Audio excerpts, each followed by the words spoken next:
Assalamualaikum warahmatullahi wabarakatuh. Hai teman-teman, apa kabarnya hari ini?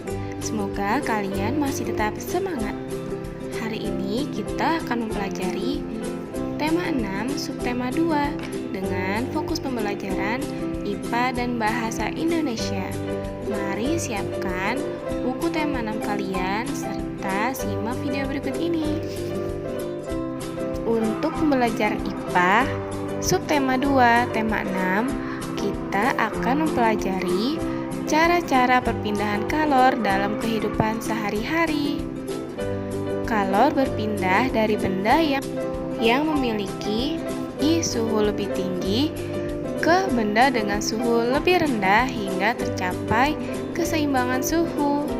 Dengan demikian, perpindahan kalor terjadi pada benda-benda agar suhunya menjadi sama. Cara perpindahan kalor dari satu benda ke benda lain tidak selalu sama. Ada 3 cara perpindahan kalor. Yang pertama konduksi, 2 konveksi, dan 3 radiasi. Cara perpindahan yang pertama yaitu konduksi. Konduksi merupakan perpindahan kalor tanpa disertai perpindahan zat perantara. Contohnya, tangan memegang cangkir berisi teh hangat. 2. Knalpot menjadi panas setelah mesin sepeda motor dihidupkan lama. 3. Tutup panci akan terasa panas saat panci digunakan untuk memasak. Cara perpindahan kalor yang kedua yaitu dengan konveksi. Konveksi merupakan perpindahan kalor melalui perantara, yang mana zat perantaranya ikut berpindah. Contohnya yaitu air yang dipanaskan di dalam panci. Ketika memanaskan air akan terlihat seperti diaduk. Hal ini dikarenakan partikel-partikel air yang ada di bagian bawah menjadi panas dan berpindah ke permukaan. Partikel air yang berpindah ini juga diikuti oleh perpindahan kalor. Contoh lainnya dari konveksi yaitu peristiwa angin laut dan angin darat. Angin laut adalah angin yang berpindah dari laut ke darat dan terjadi pada siang hari. Saat siang hari, matahari membuat daratan lebih panas. Akibatnya, suhu di darat lebih tinggi dan membuat partikel udara memuai. Partikel udara yang memuai menyebabkan tekanan udara di darat lebih rendah, sehingga angin dari laut yang memiliki tekanan lebih tinggi akan mengalir ke darat. Kemudian ada angin darat, yaitu angin yang berpindah dari darat ke laut dan berpindah saat malam hari. Saat malam hari, udara daratan lebih dingin daripada di laut. Suhu udara di laut menjadi lebih tinggi dan partikel udaranya memuai.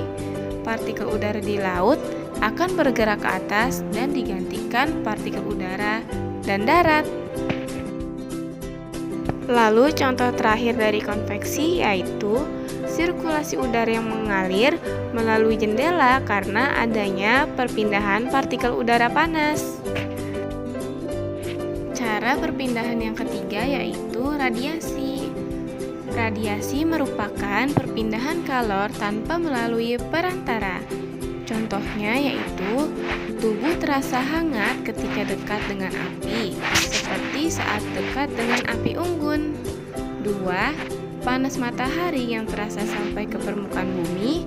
Dan yang ketiga yaitu menghangatkan telur ayam atau bebek di bawah cahaya lampu. Keuntungan dan kerugian perpindahan kalor dalam kehidupan sehari-hari. Teman-teman perhatikan tabel perbandingan keuntungan dan kerugian adanya perpindahan panas serta antisipasinya berikut ini. Yang pertama, perpindahan kalornya dari konduksi. Contohnya adalah memasak air menggunakan panci aluminium. Untuk keuntungannya yaitu air lebih cepat mendidih.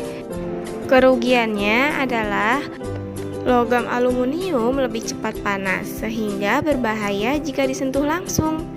Dan antisipasinya yaitu memegang gagang yang telah dilapisi oleh bahan isolator seperti ebonit, menggunakan sarung tangan atau kain untuk memindahkan panci dan kompor. 2. Perpindahan kalor melalui konveksi. Contohnya yaitu adanya aliran air saat air mendidih. Keuntungannya adalah air lebih cepat panas karena aliran air yang panas berasal dari wadah menyebar ke seluruh bagian wadah. Kerugiannya yaitu letupan uap air mendidih berbahaya jika terkena tubuh.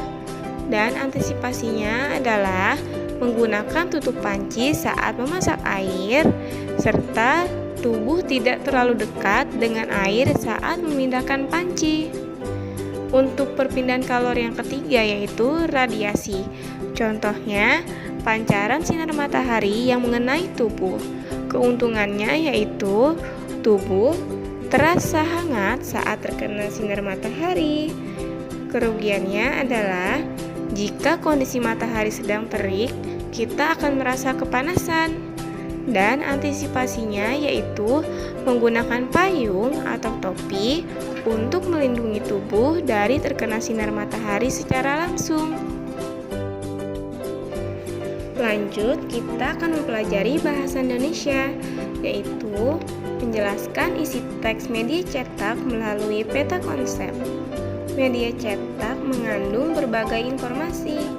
Untuk dapat menjelaskan isi teks di dalam media cetak, perhatikan langkah-langkah berikut. Yang pertama, perhatikan judul teks dalam media cetak tersebut. 2. Bacalah teks dengan seksama. 3. Temukan informasi penting beserta kata kunci dalam setiap paragraf. 4. Mencari makna kata yang tidak diketahui artinya melalui Kamus Besar Bahasa Indonesia atau KBBI. 5. Pahamilah setiap informasi penting tersebut. Dan yang terakhir, tuliskan kembali informasi penting dan kata kunci yang telah kamu pahami dengan menggunakan bahasa sendiri.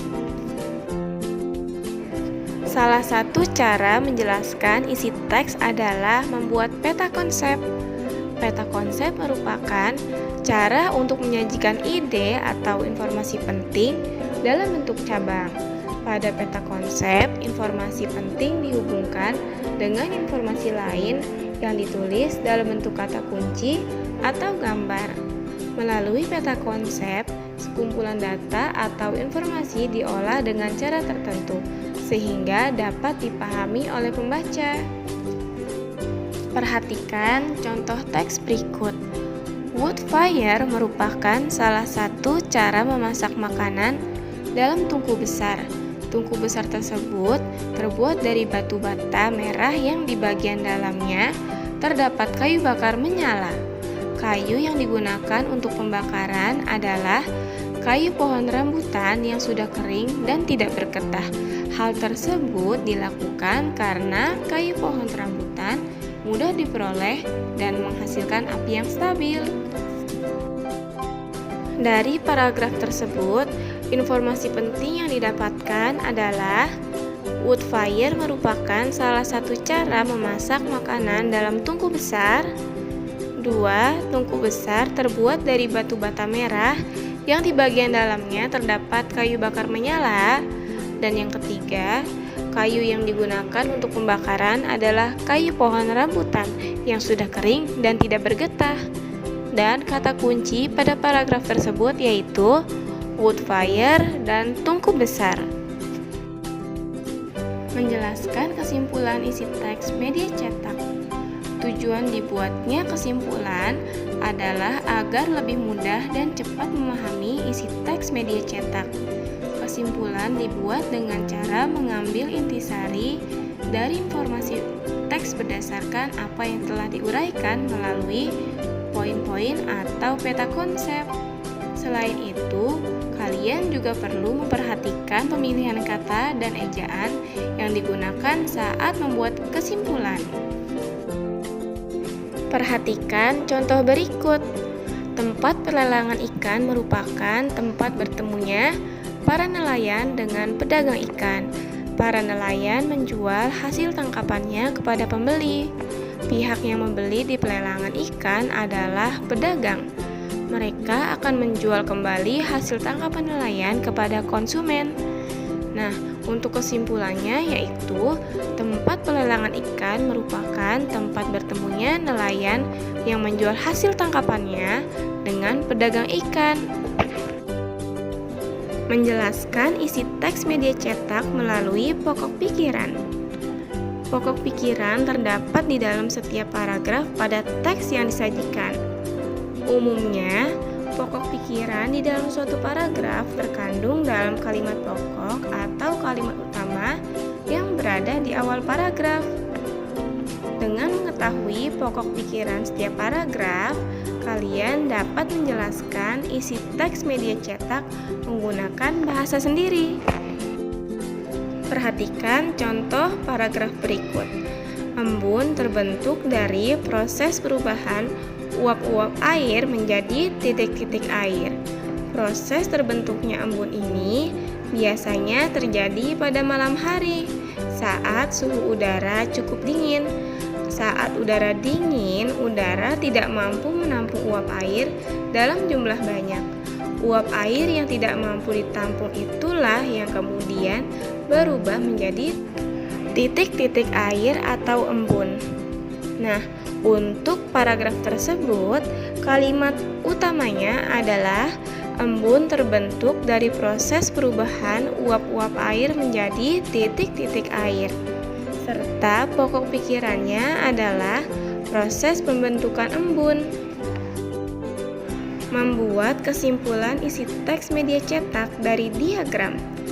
Untuk menguraikan informasi menggunakan diagram, kalian perlu menentukan pokok pikiran dan informasi penting dari setiap paragraf. Kalian juga dapat membuat daftar pertanyaan untuk membantu menemukan informasi penting dalam teks menggunakan kata tanya.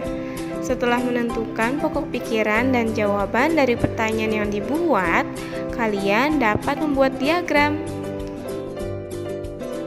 Perhatikan contoh diagram berikut ini. Nah, untuk temanya yaitu tungku jimat.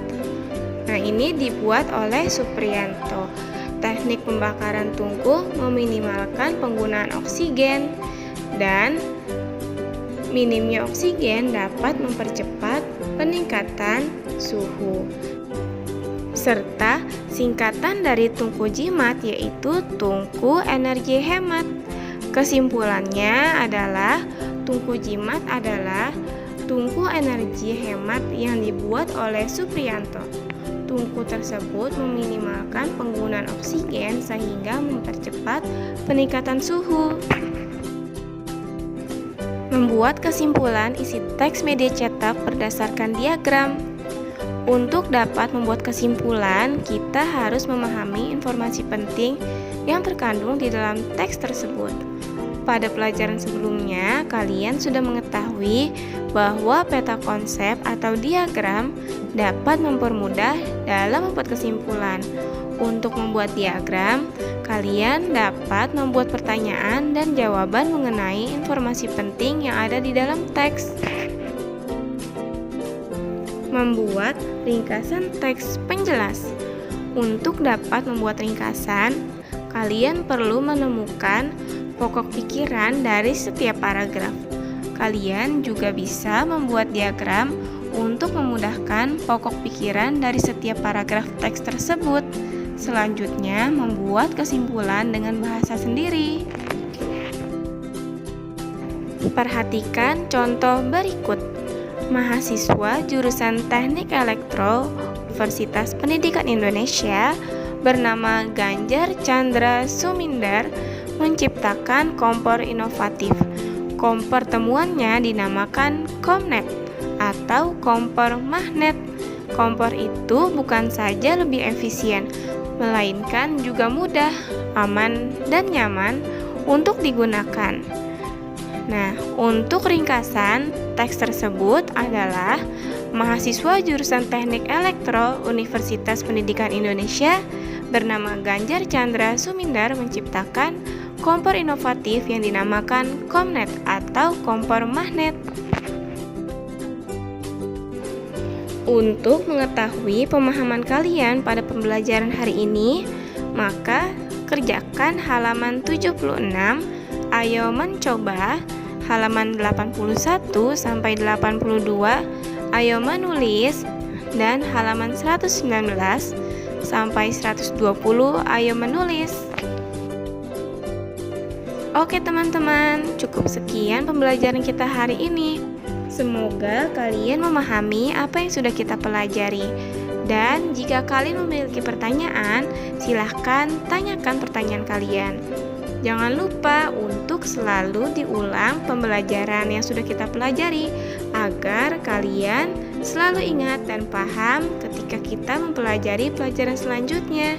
Terima kasih. Wassalamualaikum warahmatullahi wabarakatuh.